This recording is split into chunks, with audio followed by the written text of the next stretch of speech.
Hera. Hera, Roman name Juno, was the goddess of marriage.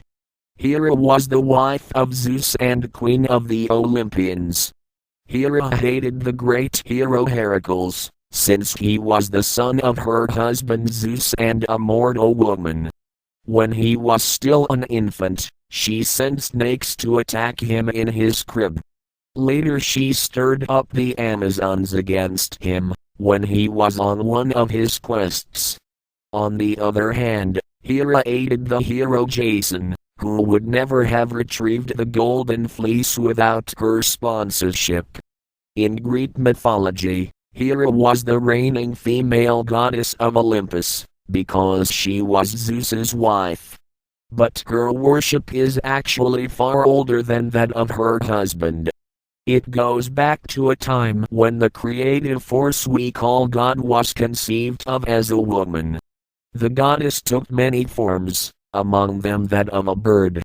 Hera was worshipped throughout Greece, and the oldest and most important temples were consecrated to her. Her subjugation to Zeus and depiction as a jealous shrew are mythological reflections of one of the most profound changes ever in human spirituality.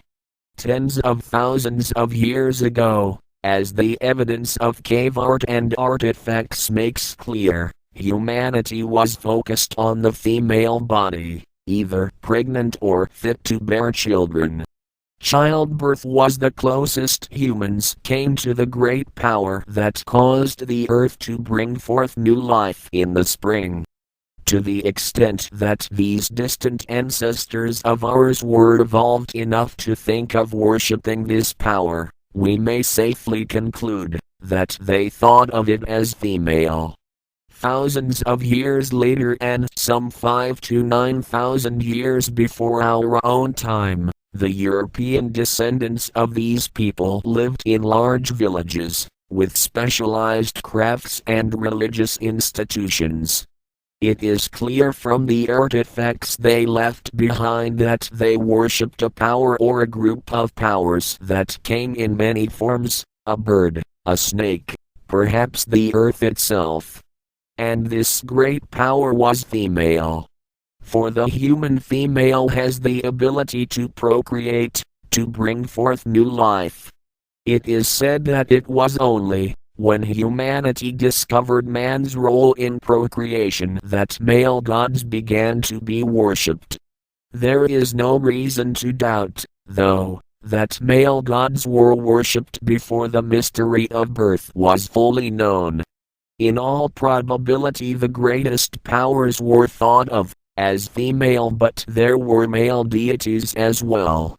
And it is clear that even after procreation was properly understood, the more peaceful Europeans, perhaps down to the Minoans of Crete, continued to worship the Great Mother.